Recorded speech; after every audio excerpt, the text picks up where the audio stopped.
saveur divine. Cette bonne nouvelle du royaume sera prêchée dans le monde entier pour servir de témoignage à toutes les nations. Alors viendra la fin.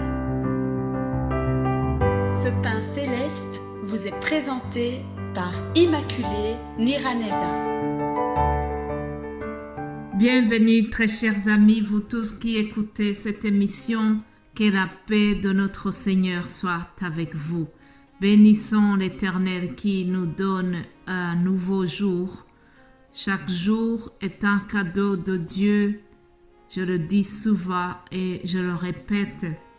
Alors, je bénis le Seigneur pour vous, j'espère que vous allez bien. En tout cas, de mon côté, je remercie l'Éternel pour le souffle de vie aujourd'hui. Commençons notre journée par une courte lecture d'un psaume. Premier psaume, les 3 premiers versets, il est écrit « Heureux l'homme qui ne marche pas selon le conseil des méchants, qui ne s'arrête pas sur la voie des pécheurs et qui ne s'assied pas en compagnie des moqueurs, mais qui trouve son plaisir dans la loi de l'Éternel et qui la médite jour et nuit. » Alléluia, qui la médite jour et nuit. Ce deuxième verset nous invite à trouver le plaisir dans la loi de l'Éternel, trouver notre plaisir dans la lecture de la parole, trouver notre plaisir dans la méditation de tous les jours. Est-ce que vous méditez la parole tous les jours? Je prie que vraiment chacun de nous puisse prendre du temps pour la méditation, pour la lecture biblique, c'est important. Moi-même, c'est mon combat. J'essaie de m'y faire. C'est quelque chose que nous avons tous besoin. Trouver du temps pour avoir un tête-à-tête avec le Seigneur dans l'intimité matinale. C'est très important de commencer sa journée par une méditation. Ça nous connecte à Dieu d'une manière spéciale. Alléluia. Il y a un homme qui a dit une phrase qui m'a beaucoup parlé. Ce monsieur s'appelle Spurgeon. Alors il a dit une phrase que je vais vous lire intégralement. Il a dit: voudriez-vous oublier vos chagrins, abandonner vos soucis? Alors, plongez-vous en Dieu comme dans une mer profonde. Perdez-vous dans son immensité. Vous en ressortirez reposé, rafraîchi et plein d'une nouvelle vigueur.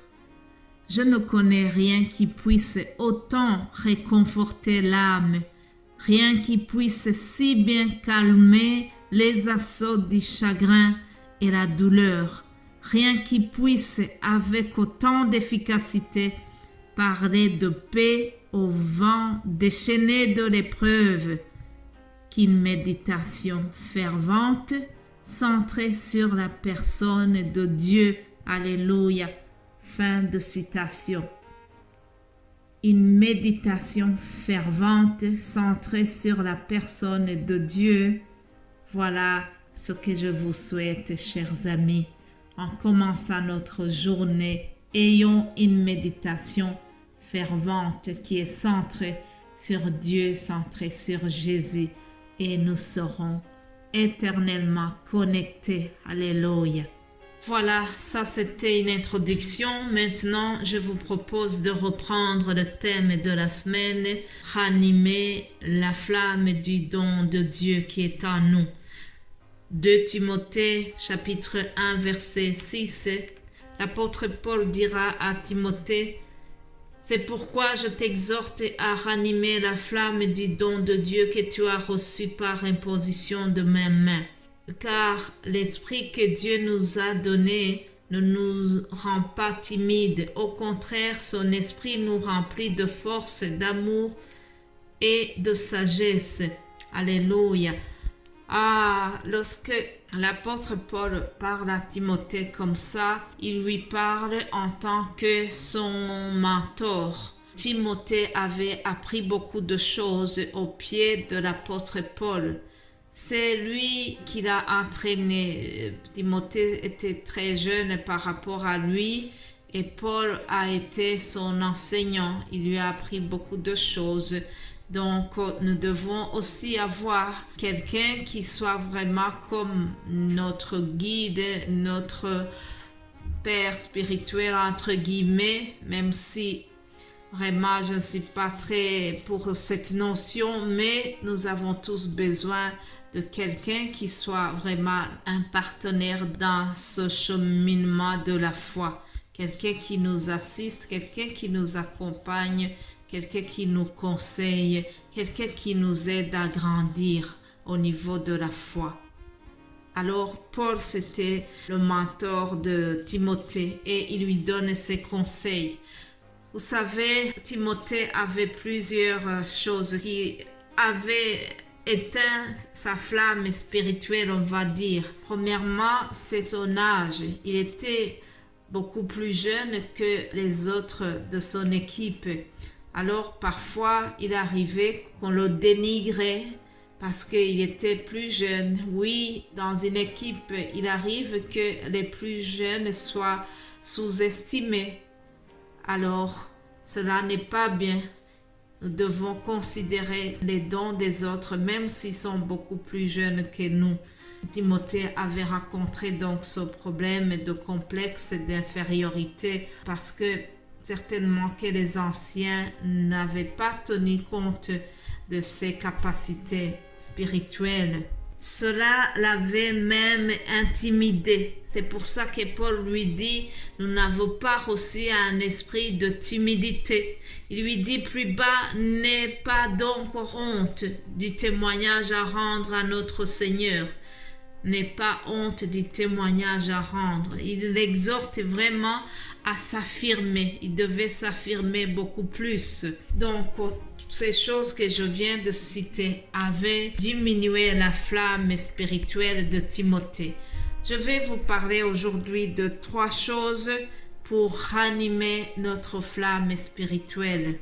Je vais vous partager une expérience que j'ai eue quand j'étais toute jeune.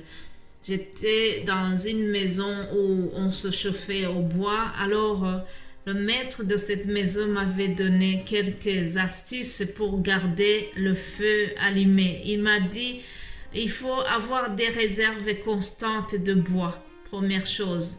Deuxième chose, il m'a dit, l'air doit circuler librement. Troisième chose, il faut évacuer les cendres. Voilà des 3 choses pour que la flamme soit vraiment bien allumée tout le temps. Mais bien-aimés de Dieu, je veux vous dire que les 3 choses que je viens de citer dans la vie pratique de tous les jours, elles sont applicables aussi pour notre vie spirituelle.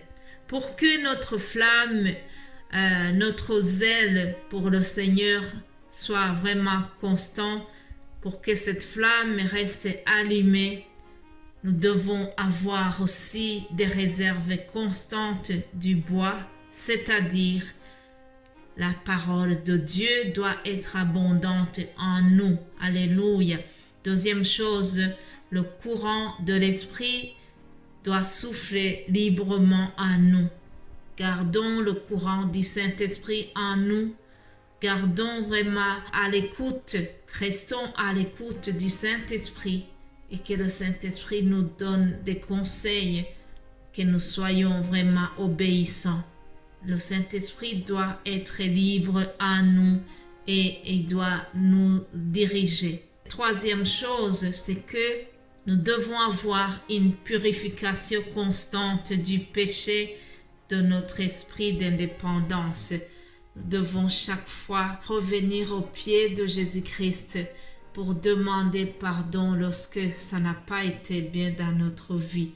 Ça, c'est 3 choses qui pourront nous aider à garder la flamme spirituelle allumée. Voilà, chers amis, je dois terminer mon message ici. parce que vous savez que notre principe, c'est de faire des messages très courts et je vais continuer cette méditation demain. Que Dieu vous bénisse abondamment au nom de Jésus-Christ. Amen.